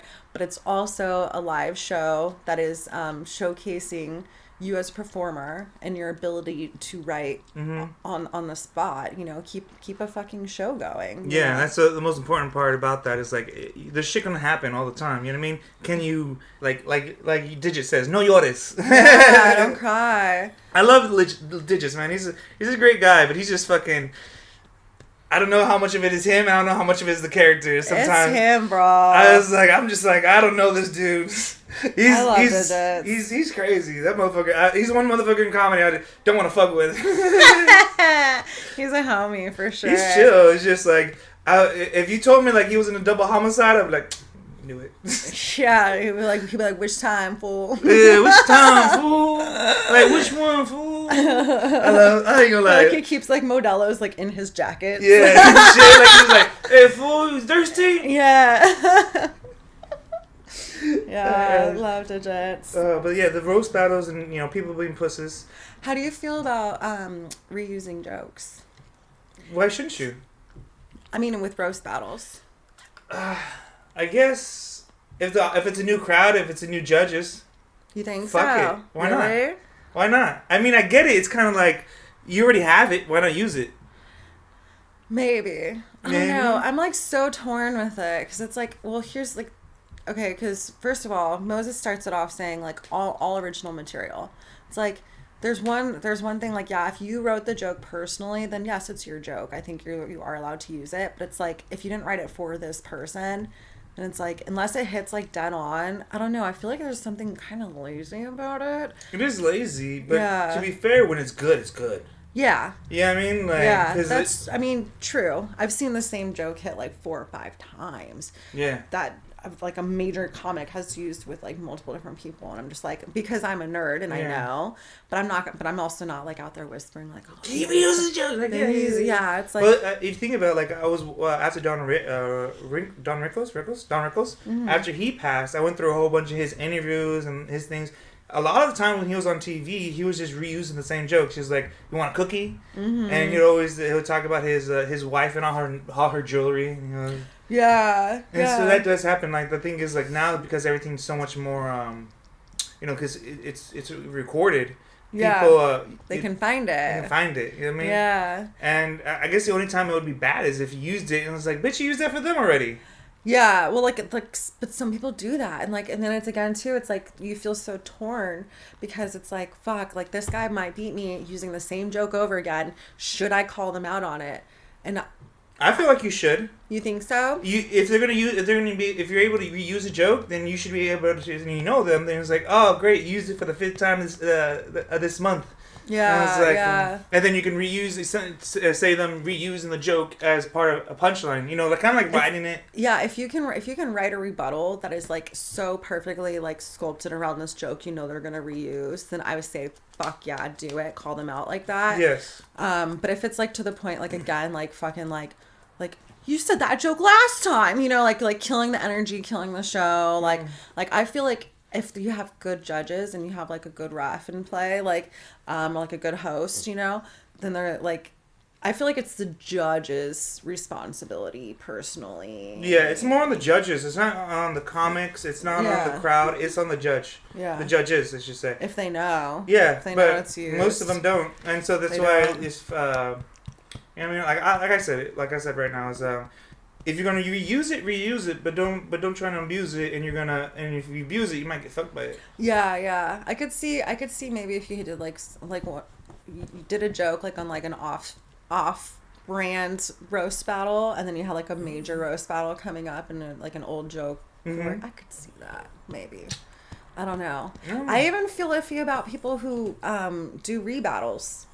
You know, and they use like verbatim like the same jokes. Like sometimes like three, like all their whole set will be exactly how they did it another time before because it wasn't done at this venue before or it wasn't done part of this show. That's different. Like that happens all the time. That's sad. I mean, I mean that's kind of like that's weak. If it's last minute, I get it.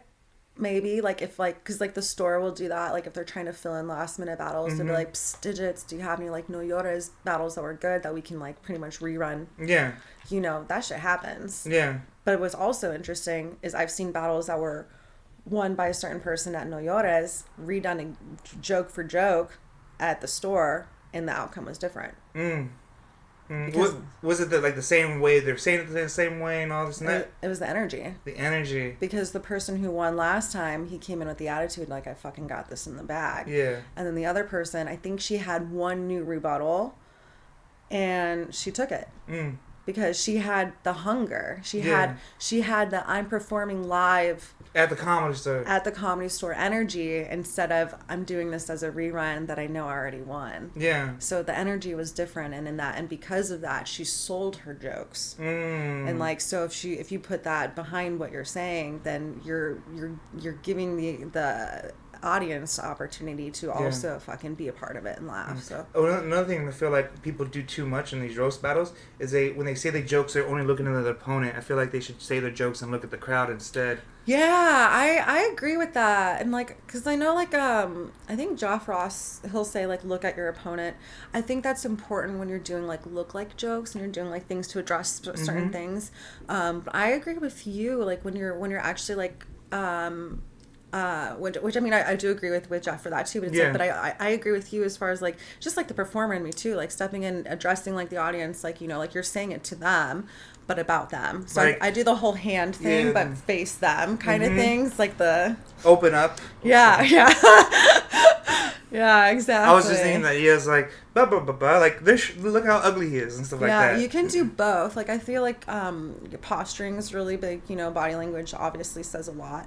So if you're postured towards the audience and you're gated open towards the audience, but you have like the easy like head nods or like the whatever that you can do to them, you know, then I feel like that can sell the energy enough, the focus enough, you know, instead of being like ignoring your opponent. Nobody's saying that, but it's like, who are you delivering the joke to?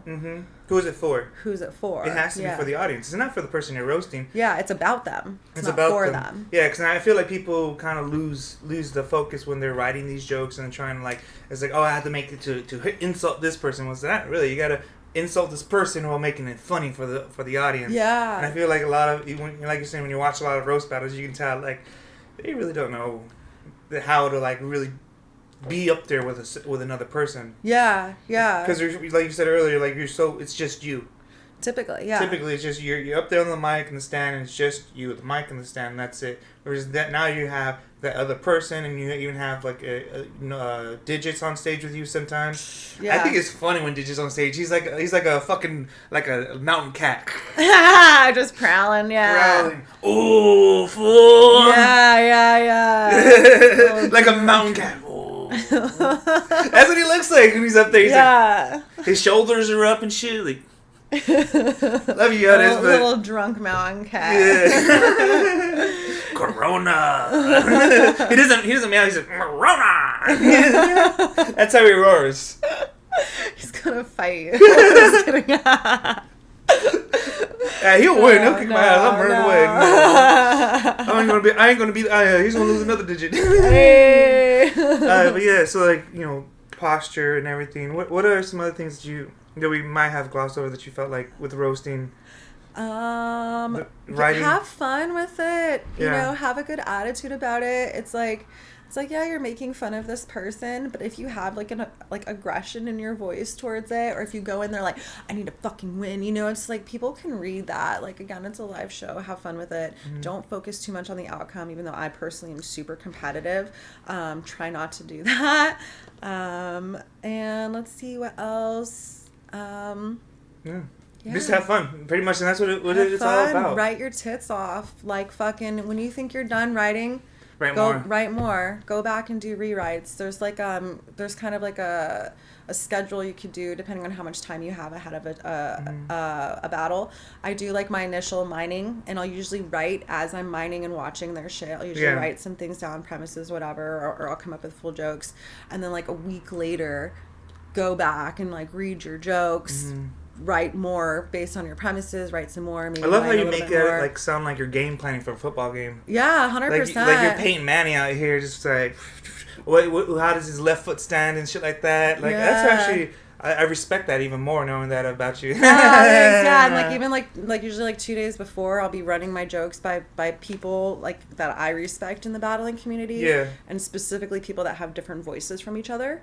So I know like some jokes will hit with Kelsey that are just like she's like in a goofy shit, or like some jokes will hit with somebody else because it's like it has more aggressive or has like a word, like there's just like certain people have different voices. So I'll run the same jokes by those people, and then I'll mark which ones hit the most, and then I usually have one that I just personally love, and then I'll do my setup like that, and then the day of I write my set list out, usually on note cards because I'm so ADHD, like I can't. Guys couldn't tell already. All the shit we're talking. Yeah. Like if I have my jokes on my phone, first of all, have your jokes memorized. If you're not doing like the minute long rounds, like some of the places do, have your jokes memorized. There's really no excuse. People come up there with their phones with like the whole paper. Yeah, it's like it's 3 jokes, 6 jokes with rebuttals. Like you can do it, and like and I feel like with that, it's like be loose with your set also, I think is really important. That's again with being present, because if your opponent sets you up for a joke that was like your B-list joke, but it's so perfectly set up, it's going to hit. Yeah. Use it as your rebuttal. If it hits hard enough, keep it as your main joke. And if not, you have an OT, or you have what I mean, your overtime for those people. For the non-sports people. Be loose with your set, have fun with it. People are going to set you up for it, and all like if you know your jokes that well, like if you have them that well memorized, then you have like again that Rolodex of fucking rebuttals that you're set up for. Like most of my rebuttals, if I'm not like most of my rebuttals, they're setting me up for a joke I've already written. Yes. But because you're so present, it's not just like the typical, oh yeah, I'm skinny but, or oh I'm Puerto Rican but, you know what I mean? It's like no, like you can be open enough to like switch a few words around, or just like, you know what I mean? Have fun with it. Know your material, know your opponent, and be good and be funny. Like I always feel like, especially when doing those baka shows, like when they have the hip hop guys, and they rap over their lyrics. Can you rock? No, I just hate. Can you rock tonight? No, man, busy. Love you, Baka. Love you, Baka. I haven't done a Baka show in a long time. That's one of the other ones that I love you, Baka. You're a character, but like I was gonna say the roast battle. Damn, I just lost my train of thought right now. The box. Oh yeah, it's the same as like when you see those rappers rapping over their their own lyrics. Yeah. That's how I feel like when these people go up there with their script. And so, like, the only time I will go up there with a script is, like, when I go to an open mic and I'm performing jokes for the first time. Or, like, I'm, like, for this Fourth Wall event, I'll go up there with a script because I'm kind of have, like, you know, you get 8 minutes, so I'm trying to, like, make it the best 8 minutes. Yeah. And then, like, okay, I want this joke here. And so, like, I'll do that when I'm actually, like, rehearsing something. Yeah. But when I'm on a show or something like that, then I'll try and just go 100%. off the cuff. Yeah. I think the only times it's acceptable is, like, Comic Wars. Or, again, like, the people who are doing, like, the minute-long rounds. I think it's okay. That's like the only time I think it. But if you're battling at the Comedy Store, especially, and like when the judges used to be really hard about it, it's like, get your shit memorized, because it's not just that, like, oh, you don't know your own material. That's pretty sad, for one, but for two, you're not connecting. Where's your eye line? Exactly. You're physically closing people off. Your body language is saying it all. You're boxing people off, and your eye line is going directly to your phone, which I think is worse than note cards, personally. Because, like, phone, I feel like we attach so many other things to it, like texting, whatever. And for me, with my ADHD brain, like, when I'm doing, like, those minute-long rounds, like, I have a joke on each note card, so I know where I'm at, instead of, like, my screen goes off, or I miss, like, where my sights were at, or if you can't keep your thumb in the same spot. I don't know. Yeah. Maybe there's better tricks to it, but for me, I can't be on my phone like that because I get distracted. Yes. And I need my shit to be in order. I'll have, like, 1A, 2A, 2B, 3A, or whatever. Like, so the A set for round one. I'll have some rebuttals will be written. Yeah, exactly. Okay. So, like, the different rounds for them, and then just be ready to switch them around. Even if whether you're going first or not is a big deal. Yeah. So, like, at Comic Wars, or you know, like, some of the other places like Bakersfield, they do the minute-long rounds too. I would suggest going second for those. Yeah. If you're doing the standard roast battle, you know, tit for tat style, I would suggest going first. Yeah. Because then, especially if you guys go into, like, overtime and stuff, which happens, and you get the last word. You get the last rebuttal. That's like really what it is. It's about who gets the last rebuttal. Who gets the last word. That's the important part, because everyone remembers. Judges only remember the last joke. They don't remember the first joke. Yeah, I mean, unless it's really killer. And that's, like, the only time unless I know my shit is, like, I have to go first. Like, I just, like, the setup, like, the pool of energy for everything. Yeah. No, just know your material. What kind of story are you telling? You know what I mean? Like, you can't say this person's unfuckable and then call them a whore the next joke. You know what I mean? Like have a cohesive picture about your opponent and let it be known, because these people don't fucking know who they are. No. It's rare that they would, even their friends don't barely know them. You know what I mean? Like you have to, like, be concise with your jokes, cut the fat. Like, if you can say one thing in 4 words instead of 2 sentences, like, why are you not doing that? Yeah. You know, like, that's the hard part I have a lot of times, is, like, I feel like when I'm roasting, I have so much shit that I want to, like, build this premise, and then the punchline just too much. I gotta cut like 50 words out. Cut the fat. So just look at, what are you trying to say? Yeah. That's just ask yourself that. What are you trying to say? Are you trying to call them a whore? Are you trying to call them, you know, like whatever? Like, what is the main thing you're trying to say? And then look at all of these words that you have, and point out the specific ones that have, like, the similar meaning, or, like, have a direct connection to it. And as soon as you can just, like cut all the filler, then that's just gonna hone your shit in. Word economy. Like, that's what I would suggest. Like, how can you get from A to B in the least amount of words? Community college educated. Yeah. All right. Yeah. I really appreciate that, because, you know, being that I'm a horrible roaster, maybe I can take your guidance and words and make them my own playbook, and really figure out how to actually start to roast. Yeah, I just roasted my ex-boyfriend on Thursday. Oh, your ex-boyfriend's a comic? Yeah, a lot of them are. I used to. That's funny as you say that. I actually, before I got into comedy, I was dating a comic, and then after you broke up, that's when I started getting back into comedy. Oh, really? Yeah. I was like, ooh. But, you know, it was funny. It was everyone's like, oh, why don't you talk about it? I was like, I'd rather not. Yeah, it took me a while to talk about, like, things that hit you hard. It's like, you got to be able to make it funny. Yeah. Like, I can't, like, some comics, like, oh, this is my therapy session. I hate that. Okay, year 2. Yeah. Like, or this is like your 6th month in. Like, I only have one joke about her, that, and it's true. It's, you know, I used to date a comic, but she dumped me because she said I wasn't funny. Well,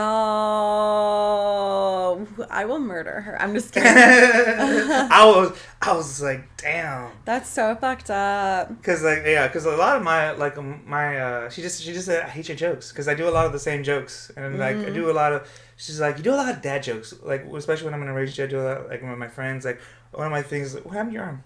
Right there. So she. Why would I fall for that? That's how everyone. I do that all the time. People was like, why do you do that? I was like, because it's funny. Yeah. And it makes you laugh. Yeah, it does. And she was like, why do you do it when I'm finding it funny? It's like, you don't, but I do. Yeah. Another one she hated.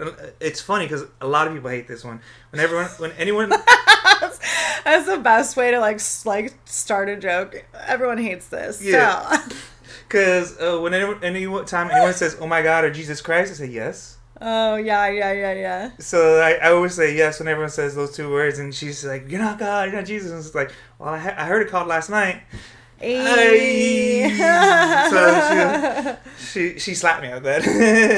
Deservingly so. Yeah. No, it's interesting. I mean, like being that's why I don't date comics. It's just like no, it's not worth the trouble. Yeah. It's kind of like, you know, some people's like, I don't date musicians. It's like. No. I know. I don't date musicians anymore either. And then when she says she goes outside, the next Bon Jovi's out there. Dude, right? Yeah. Those are tough. Well, it's like weird because like some of my girlfriends who are comics, they're like, oh, I don't want to date other comics because I feel like the girls will get weird. Like I was like, really, bro? Like I don't have any beef that I know of with any female comics over somebody I've dated or with female comics in period. But it's like some of the guys I've dated, like that are comedians, they're like the biggest pussies. like just because they're not like I don't know what you need to get over or like something, you know what I mean? It's just like, it's not, I'm not saying like I'm not like a fucked up person. Like I'm sure I've done something wrong, like obviously, like, but I'm just saying like, I've had somebody who tries to pull a grudge card against one of my other friends. And I'm like, bro, I like barely dated this guy years ago. Like we weren't even official. And he's like literally trying to tell her like, if you do a podcast with Ashley, I'm going to unfollow you. Like, it's like petty shit like that. Like what? Why the fuck do you care? Yeah. Why do you care? You know what's interesting? Weird. Like I don't keep up with her, but it's funny how many other people will come up to me talking about her. Yeah. And like people goes, oh, you guys used to date? I was like, yeah, but I don't talk about her. You know what I mean? I just like that should be a cue. Like don't fucking me. Like I don't know. I'm a drama freak kind of gal personally. I like to think. I'm sure there's lots of people who hate me, but whatever. I'm just kidding. Yeah, people can hate me, but I don't care. I'm not gonna hate them back. Yeah. Because I don't care. I don't care. I really don't care. Like some of these people, like it's so high school bullshit. Yes. Like a lot of comics I hear are still on that high school bullshit. Like there's a tier system or something. I didn't like going to high school when I was going to high school. Mm-hmm. Like I'm not gonna delve into this fucking I was a pretty petty drama. Kid. I mean, like I prefer drugs, but like you know, I was like never at school. But no, I was always just hanging out and stuff. But like, I don't do drama. Yeah. I really don't. Don't need it. You don't need it. Like, if you want to expend your energy to have those negative thoughts and feelings, like, you know, I feel bad. Like, that's the most I'm going to feel about it. I'm not going to feel guilty. I'm not going to feel like I might just feel sad or bad for you. Like, because, you know, you lost that bitch. Like no, but if you feel the need to hold on to that type of energy, like that, then there's something deeper in you. Like it's not something I've done. You know what I mean? Like that's like you're hurt on a deeper level. Yeah. Like I will say that I did do one petty thing after we broke up. What? Alright, so she was on a roast battle too at the Comedy Store. Oh god. And the dude who was roasting her, he like texted me and he's like, hey, I'm roasting someone that you know very well and very closely. And you guys were dating at the time? Well, it was after we dated. Oh, okay. So it was like a year and a half after we broke up. So we hadn't seen, talked, nothing like that. You know what I mean? Yeah. Only thing is like exchanging, like if I got something delivered to her place on accident or something like that. That's the only time. And she doesn't even. She leaves it like outside on top of the AC, and so I go out there and I get it from the AC, so we don't. She didn't see her. Yeah. Yeah, so shit like that. Yeah. And so her opening joke was his lines were written by my ex-boyfriend. I was like, She ended up getting smoked, but I ain't gonna lie. So that was the. And it was a funny. It feels so good watching your exes lose at roast battle. Is that weird? I love it. I ain't gonna lie, it was a new kink. You're like, yes, say some more. Because it was, you know how they act like, give it up for this person. Yeah. Give it up for that person. And I laughed. And I hears me laugh. I've done that too. I went, ha! Like literally at the store, one of my exes just bombed, and I was like, and there's just crickets, and you just hear me in the back, ha! Just oh shit, man! She's afterwards. She sent me a wood or something. she texted me he was a dick. Yeah, she texted me afterwards and like blah blah blah blah this and that. You know, if we see each other, we don't have to like talk and this and that. I was like, okay. She's like, just don't approach me. Just don't approach me. Oh, okay. Another time we saw each other, actually before this. It wasn't my setup, right? It was my friend John Yabez, you bitch. I talked to him about that. So we've talked about it. He's done it multiple times, apparently, to other people, not just me.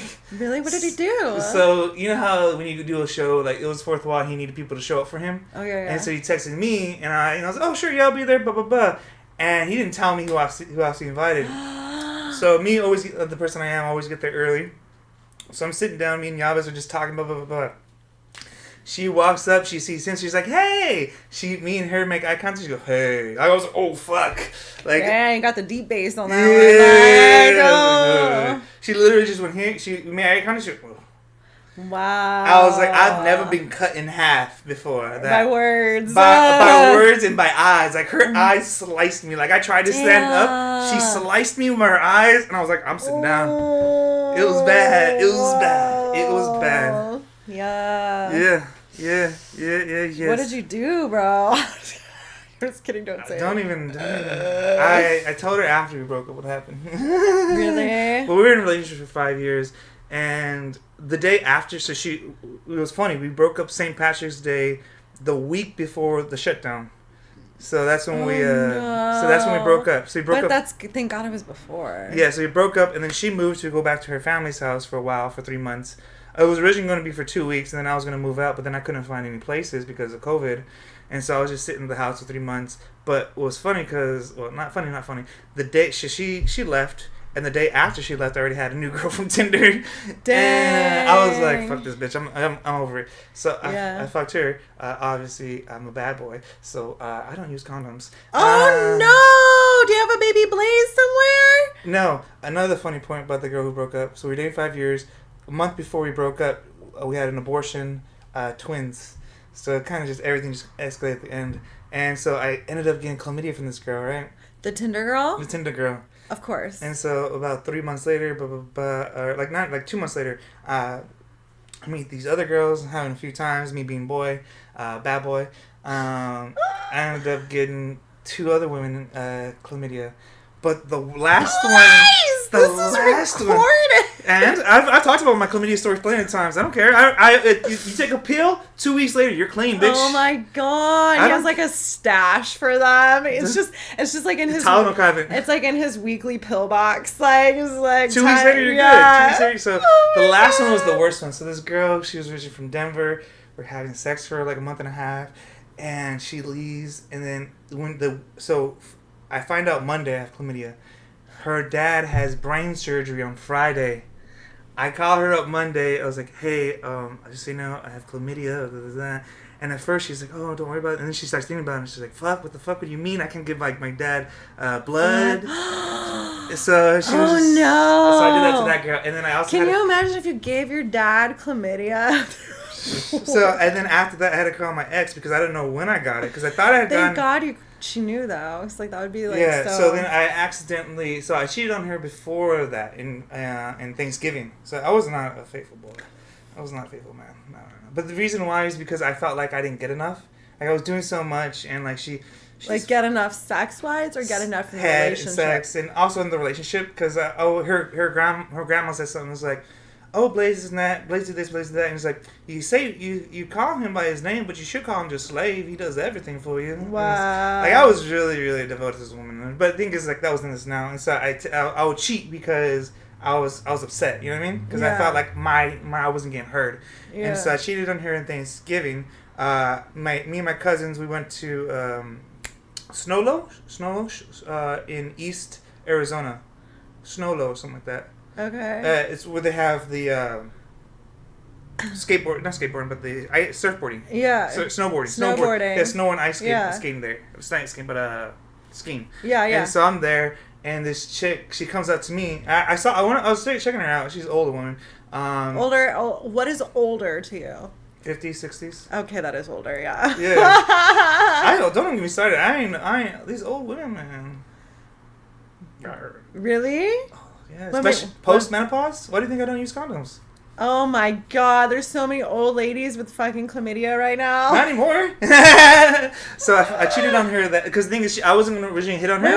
Wait. We can't just like skim past this old lady thing. Yeah, so like what makes an old woman, like an older, I don't want to call her old, older woman, a more seasoned woman, better?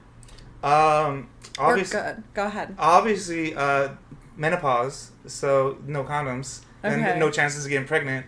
That's the main thing. Also, experience. Yeah. Like, there's one woman, she taught me how to make a woman squirt for the first time, and I was like, okay, so that's what? Did you guys have, like, another girl, like there? No. She's like, do it like this, like that, and it's like, I'm gonna squirt, and then I made her squirt like 5-7 times. It was interesting. Yeah.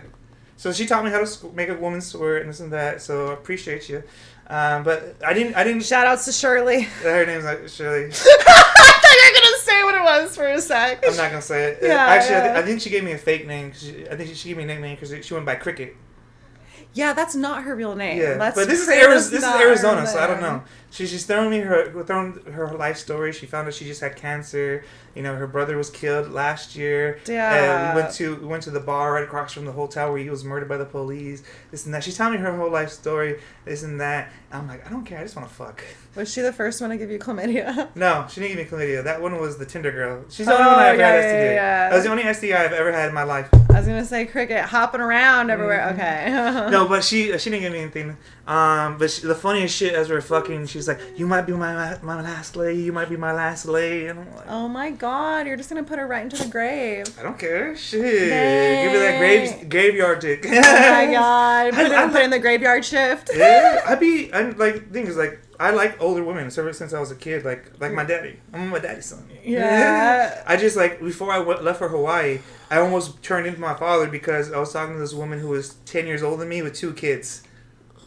And looking at your dog, and she's so cute. I'm gonna move this so her face is in the shot. All right. Yeah. Sorry. No, it's all good. No, it's funny. But yeah, so I honestly, all the women is just like, they know what they want to do. They know. Yeah. You know, they say like girls, younger women, they're like, oh, this and that. You know, you may be. Older women's like, you coming over here and you gonna fuck me. You gonna do this to me. You gonna do that to me. Like I gotta be in bed by 9 p.m. Yes, I swear. They're like, you gonna fuck me for this long. We're gonna do this, and this. You gonna eat my pussy like that. I had this one woman.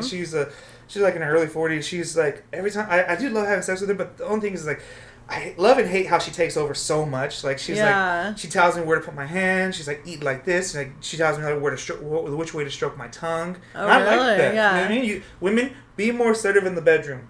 You know what I mean? Tell me, like, she'll force my head down for like 40 minutes straight. I'm like, dang, going swimming, muff diving. I'd be, but that's, you know, but I know, I love it. That's why I love dating older women, because, you know, they, the conversations you can have, you know, they're a lot more older women have opinions. You know what I mean? Yeah. And like, not just opinions, like, you shouldn't say that. Yeah.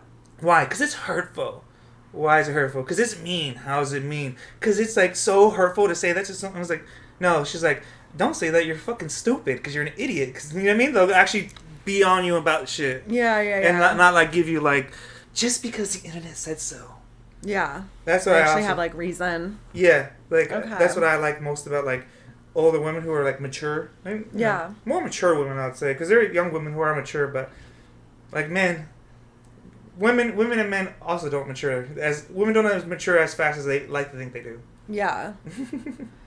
Yeah, experience definitely helps for sure. Like, not even just like experience like with your relationships, but just like experience like with yourself. Yeah. You know what I mean? Like truly, like, what do you want? What are you looking for? Like, if you don't understand yourself, how can you understand a person that you're trying to find to compliment you? Yeah. I've had a lot of these older women tell me, it's like, Blaize, you're going to make a great husband someday. Aww. I'm just like, what the fuck? Why do women say that to guys? Like, oh, you'll make a great husband someday. I was like... When you stop being a fuckboy, I'm sure, yeah. That's not my fault. That's not my fault. What do you mean it's not your fault? All these women are single. It's their fault for being single. They choose to be single. You know? I don't buy it. You don't buy it? I was doing like The Office. The Office.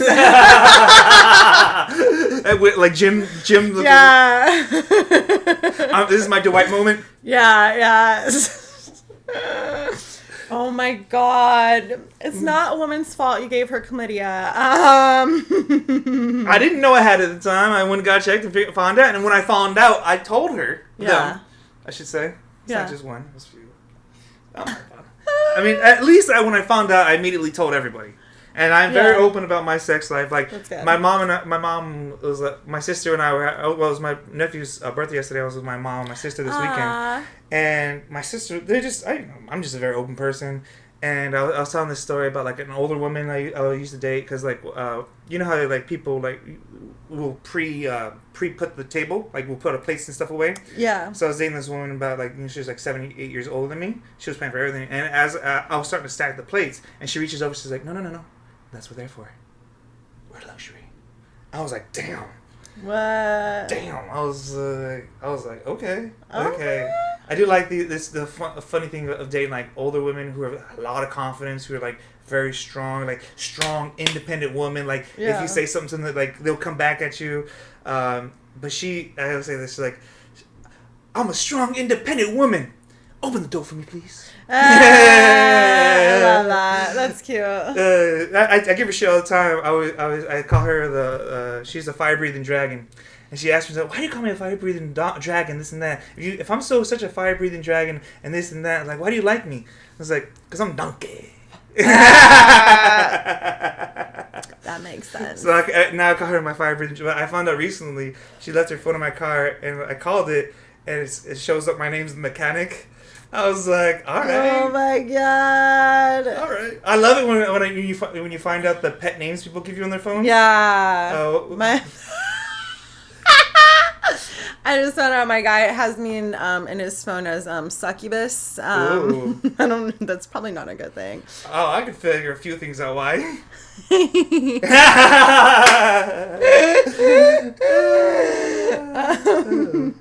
But I had it for him. I had one girl, she only had emojis. It was flower, it was devil sign, the blue devil, and then it was tongue. Okay. That was the emojis. That was for you. That's what you had. That's what she had for you. That was my name, and it was flower, blue devil, and then lick. And I was like, I wonder what that's for. Yeah. If you guys can read emojis. Blur that out. No. Not even. Figure it out. But no, I do. Like, I read this one book, She Comes First. It's all about eating pussy, and I was just like, I talk about it in my set too, about like, man, we just need to eat pussy longer. But some of you women is like, you know, on average, it's 21 minutes to make a woman come from oral. That's like the equivalent of a Friends episode. You know what I mean? So I can watch a Friends episode. That's fine, because it doesn't matter what happens in the next episode. You know what I mean? I can miss it. Who gives a fuck? Yeah. But there's one woman, I said this one time at a show, and she goes in the back. She's like, 45 minutes! I'm like, ma'am, I'm not watching a show of Game of Thrones and missing that shit just because you want me down there for 45 minutes. Yeah. That shit's a very plot-heavy show. Friends? Sure. Game of Thrones? Nah, bitch, you gotta have to wait. Yeah. Plus, Game of Thrones is more like a foreplay show. Yeah. Alright, but no, Ash, we've been here for almost 2 hours now. Woo! Yeah. Appreciate you. Thank you for coming on. Blaize, thank you so much. Do you have anything else you would like to plug? Yeah, just my Thursday show at the Dudes Brewery. You will find Writer's Block now on Urban Soul TV, so check that out. Episodes going to be airing soon. We're still banking them right now. Nice. But yeah, so if you guys want to be a part of the show, stop and do the open mic. We do use those as auditions to help book the show that will be featured on Urban Soul. So, oh, nice. Yeah, Okay. super duper fun. And if you guys want to book me, please, I'm super open. I love writing and collaborating and, of course, performing. So, yeah, please book me for whatever you'd like. Instagram, X. Ash Casanova Comedy. So please find me there. And you can also follow my show as well, Writer's Block Comedy. Or if you want something super adorable, you can follow my cat at Hey Momo here. Okay. All right. Thank you, Ashley. Take care. Take safe, y'all. Bye. All right. Perfect.